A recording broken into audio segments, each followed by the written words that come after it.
Naninilaw ang tinderang ito sa Carriedo, Maynila. Hindi dahil sa biro ng iba na lakas makahepa ng tinda niyang baga ng baboy. Ang sarap ng baga ng mama mo. Kundi dahil agaw pansin ang mga suot niyang mga bling-bling. Nakakontodong gintong alahas kasi siya habang nagtitinda. Laban ka? Nakakasilaw, pero nakaka-inspire. Siya raw ang pinakamayamang street vendor ngayon dito sa Quiapo.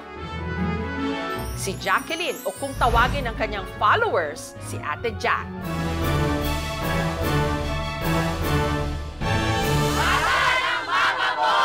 Malambot siya. Gabalikan. Nakaka-addict. Obra.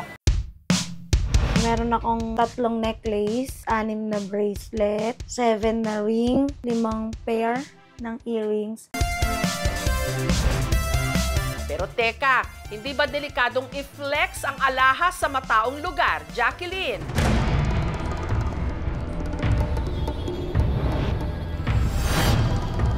Kilala natin lahat ng tao doon. Ito ang gintong kwento ng tagumpay ng tinagurian ngayong Baga Queen ng Carriedo.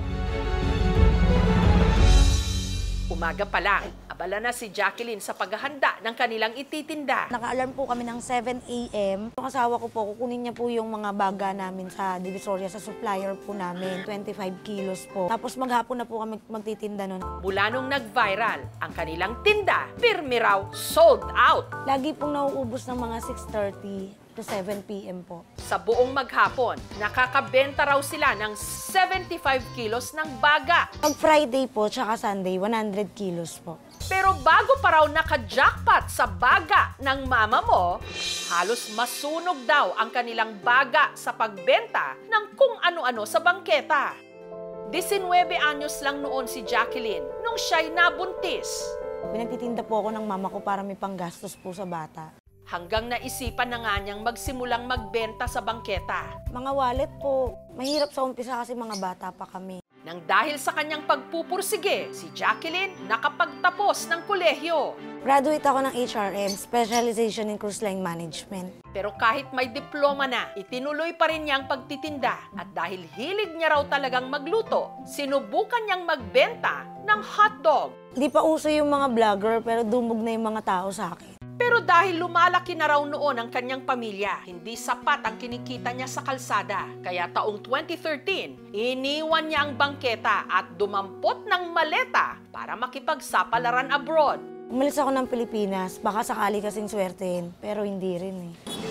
Si Jacqueline, bumalik din sa kalye ng Quiapo. Yung prutas lang talaga yung nakakapag-survive sa amin sa araw-araw nun. Pero nalugi raw ito, kaya sina Jacqueline nabaon sa utang. Na-bankrupt kami. Sobrang alat. Kahit gusto namin magtinda ng magtinda, nauubos pa rin kami. Kaya nag-stop ako magtinda. At tila nagpatong-patong parawang malas nung na-scam pa siya ng 4 million pesos nito lang 2020. Kaya si Ate Jack isinangla ang mga pinag-ipunan niyang gintong alahas. Sobrang gulo. Parang inaatake ka ng anxiety, depression, hindi ka makatulog kung paano gagawin mo talaga. Dumating ako sa punto na gusto ko na magpakamatay. Oo, gusto ko na magpakamatay. Yung sabi ng mama ko sa akin, ano ka ba, pera lang yan. Intindihin mo yung hanap buhay mo. 6 months po akong nag-work sa aesthetic clinic. Nahihirapan syempre kasi hindi ako sanay ng may amo eh. Nung 6 months na yon, sinabi ko na gusto ko na ulit bumalik sa pagtitinda. Taong 2022, ang mga food stall sa Quiapo naging paboritong content ng mga food vlogger. May burger na rin pala dito sa Quiapo. Kaya nagka-bright idea ang inyong ate. Doon ko ulit naisip na ibalik yung hotdog sandwich sa Carriedo. Baka sakaling kagaya noon, tangkilikin ulit ng masa. Ayun na nga, nag-boom bigla. Hanggang sa nagdagdag siya ng bagong menu na bago sa kanyang customers. Vlogger kasi ako eh, ma'am, pwede pa dagdag? Kailangan ba? Sige. Oo, pag vlogger, di ba, kailangan may dagdag? Kailangan marami. Yun. Ito na nga ang Yung lasa po, sinusure ko po talaga na walang lansa. Masarap at malinis ko pong niluto. Pinipilahan na din po yun. Tapos nagdire-diretso na po yun. ang kanyang business pumatok.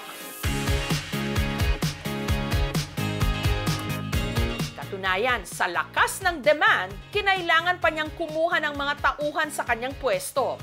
Malaki po yung naging tulong ng negosyo niya sa akin. Nakakabili na ako ng mga gamit sa bahay, nakakapagbayad ng mga bills.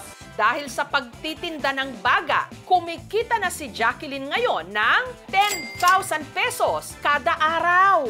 Ang sahod nila, medyo above minimum na po. Kasi yung pagod nila, kailangan suklian natin eh. Mag-viral ka o hindi, when you have a good product, people will come to you. Hanggang unti-unti na nga siyang nakabili ng mga gintong alahas. Investment po talaga. Hindi ako nag-iipon ng pera sa bangko. Nasa katawan ko na po yun. Kino-consider ko siyang emergency funds. Pero kung may higit daw siyang ipinagpapasalamat ngayon dahil sa baga ng mama mo, na ipatayo na ni Jacqueline ang kanyang bahay. Nakapagpundar na rin ng mga sasakyan. Welcome po sa munti naming tahanan. At higit sa lahat, na igagapang na rin daw niya ang pag-aaral ng kanyang mga anak. Pinag-aaral ko din, naka-private din. Ginto sa buhay ko, unang-una yung mga anak ko yun eh. Yun yung pinaka-importante, kaya araw-araw ko ginagawa to para mabigyan sila ng magandang kinabukasan. Very, very proud po kasi madiskarte po siya as a nanay.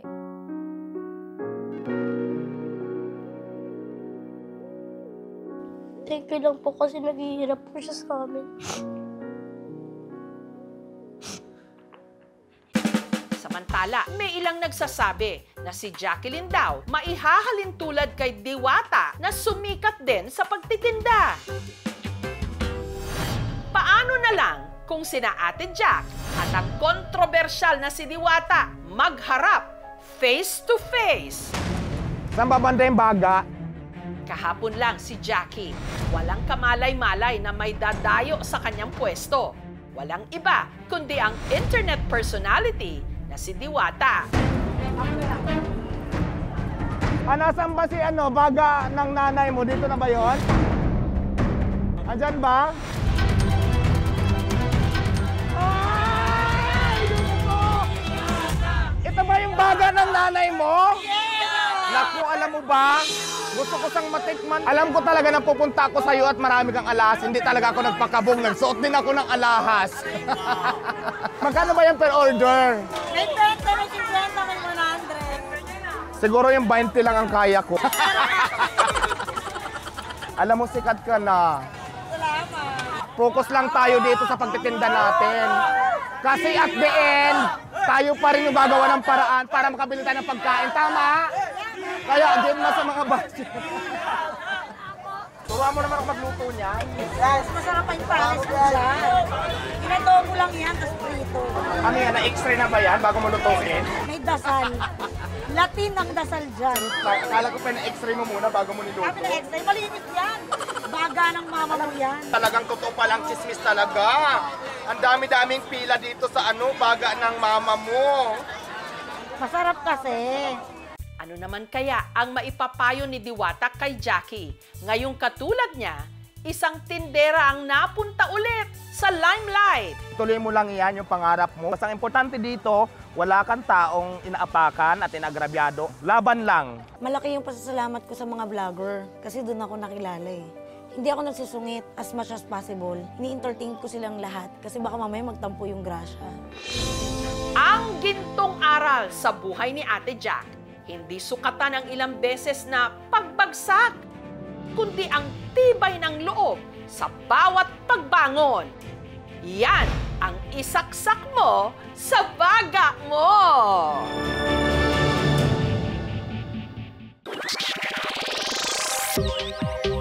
Hindi na lang damit, bag at sapatos ang inila-live sell ngayon. Pati na rin daw, underwear. Sa mga TikTok live niya, pwedeng-pwede siyang mapulmonya. Okay na to. Ang kalimitang suot lang kasi niya ang ifiniflex at ibinibenta niyang underwear. 89 pesos lang. Solid.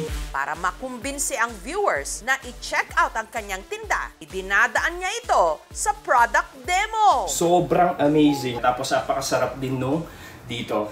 Magtatapis na lang tayo. Umabot na nga sa puntong nagpapalit siya ng suot na brief sa harap mismo ng camera habang siya'y nakatapis lang.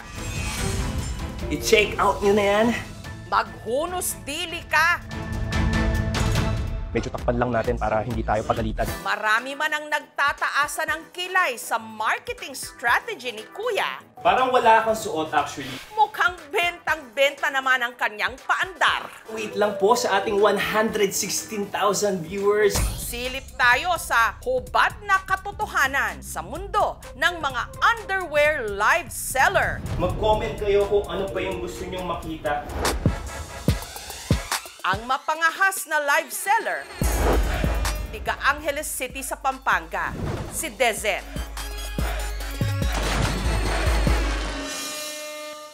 Bago ang kanyang live stream, si Dezen nag-i-skincare muna. Para at least presentable ako pag nasa harap ako ng camera. At para batak ang kanyang muscles, nagwa-warm up din siya. Maya-maya pa, sinimulan na ang bentahan Soy, hello! So mag-comment below kung ano yung gusto nyong i-flex natin. para makabenta ang kanyang sales stock. Sinasabayan pa niya ng pagsasayaw with matching kaldag. Ang nire-request nila sa akin yung kilikili pose. Mas gusto nilang nakikita yung ating kilikili. Pinagbibigyan naman daw niya ang iba sa kondisyong dapat mag-check out sila. Sa bawat isang piraso kasi ng underwear, nakatatanggap si Dezen ng 15% na komisyon. Ang nabebenta natin sa kada live selling ko is nasa 300 to 400 pieces. Taong 2023, nung pasukin ni Dezen ang mundo ng live selling, Mga beauty products, tapos mga clothings. Pero hindi po kasi siya masyado catchy dun sa mga viewers. at dahil pogi at borta ang kuya nyo, may mga local underwear brand na nakapansin sa kanya at nagpadala ng libreng produkto para kanyang ibenta. So, wala naman po ako nilabas na puhunan para dito sa underwear na to. Ganda kaya ng fit ito. Aminado si Dezen na nung una, nahihiya raw siya. May mga viewers, pinush po nila ako na huwag kang mahiya kasi diyan ka nakakakuha ng income mo.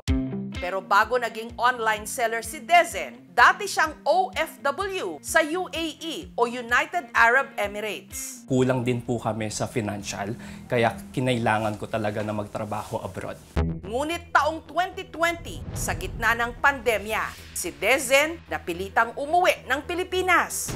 Nag-breakdown ako kasi syempre hindi ko alam kung ano na po yung next na gagawin ko. Hindi pa man tuluyang nakababangon, isa pang pagsubok ang dumating sa kanyang buhay. Nagka-scandal po ako. Super broken po ako. I met someone, kinuhanan niya po ng video with my consent naman. Pero lasing po kasi ako that time. Pinagsisihan ko na rin po. Sinabi ko na din po sa family ko para at least sila yung unang makaalam. Ano man pong mangyari, yung family ko pa rin po yung yayakap sa akin. Kung ano man ang sasabihin ng mga ibang tao, huwag mong pakikinggan. Kami ang pakinggan mo at saka yung sarili mo. Parte na po ng pagkatao ko po yung issue na yan. Doon po ako nagkaroon ng mas tanggapin kung ano po yung mga dumarating ng mga problema pa sa akin. Pinilit niyang bumangon mula sa madilim na kabanatang yon ng kanyang buhay. Pero dahil aminadong nalinya siya sa sexing racket at dahil na rin sa kanyang nakaraan, may mga pagkakataong nababastos daw siya. Kuya, magkano ka? Ang tinda mo. For me kasi, hindi naman natin masasabi na porket nagpapakita na ng skin yung isang tao, kabastos-bastos na. Para kay Dezen, wala na raw siyang maitatago pa sa publiko. Ano man ang sabihin ng iba, alam niyang mula sa kanyang pagiging OFW noon hanggang sa pagiging live seller niya ngayon, marangal siyang nagtatrabaho. Wala siyang inaagrabyado. Ito yung ginagawa naming way para meron kaming maipundar o meron kaming maipon or meron kaming magamit na mga pambayad kung saan-saan. Mima ko anong nangyari sa buhay-buhay natin. Di ba naman ang laban sa live selling na ito ng mga push-up bra? kung saan si live seller confident na suot-suot at idinidemo rin ang kanyang mga produkto. Kung meron kang flat laylay o magkahiwalay na bugelya, yung ganitong klase ng push-up bra ang kailangan mo. Siya ang 21 anyos na si Roxanne. Para makabenta, ang atake ni Roxanne, makipagtsikahan sa kanyang viewers. Paano magiging Latina kung ganito yung itsura ng bugelya? Sabay demo. Eto na, wag yung pipikit dahil bugs. Tignan nyo ang ginawa ng push-up bra na to. Talaga namang pinagdikit niya ng bonggang-bongga. Hindi lang po live yung ginagawa ko. Gino-joke time ka para magstay naman sila sa live ko. Para mas umaangat yung views ko. Para makita na effective ang kanyang tinda, naglalapag pa siya ng kanyang mga before photo. Wow, bongga! At para naman mapatunayang komportable ang kanyang mga produkto, nariyang siya'y naglulundag-lundag pa. Kahit anong gawin mo ay hindi talaga siya basta-basta nakukulong. Kalmahan mo lang, Roxanne. Hindi man lang siya na-deform. Grabe. Pero ang hindi raw nakikita ng kanyang viewers sa pag-e-end ng bawat live, ang mabigat niyang dinadala. Si Roxanne, laki sa hirap. Sa isang araw po, naranasan po namin na isang beses na lang po kaming nakakakain po. Ganun po. Dahil kapos, iisa lang daw ang kanyang bra noon. Umabot po sa punto na nanghihiram po ako ng bra sa pinsan ko. Nahihiya po ako kasi nga po, pati bra hinihiram ko pa. Sa edad na 17 anyos, si Roxanne nabuntis. Naghahanap po ako ng pagkakakitaan na dito lang sa bahay. At sobrang dali lang niyang gamitin dahil Para may ipantaguyod sa kanyang anak, naengganyo siyang mag-live selling ng gamit-gamit din niyang push-up bra. Simula raw kasi nung nanganak siya at nagpa-breastfeed, naging insecurity na niya ang kanyang dibdib. at sinong may sabi na wala nang solusyon sa ganitong itsura ng bugelya? Hoy, auntie ko, meron pa. Oo. Minsan mga good comments, sana ay ganyan din ang bugelya ko. Gayunman, nakakatikim daw siya ng mga komento na talagang nagpapasikip ng kanyang dibdib. Malaswa daw tignan yung ginagawa ko. Bakit daw kailangan ko daw ipakita yung bugelya ko para lang daw kumita ng pera. Pag-amin ni Roxanne, nakatatanggap rin daw siya ng mga indecent proposal. Sige, bibili ako pero pakita mo yung tsura ng bugelya mo sa akin.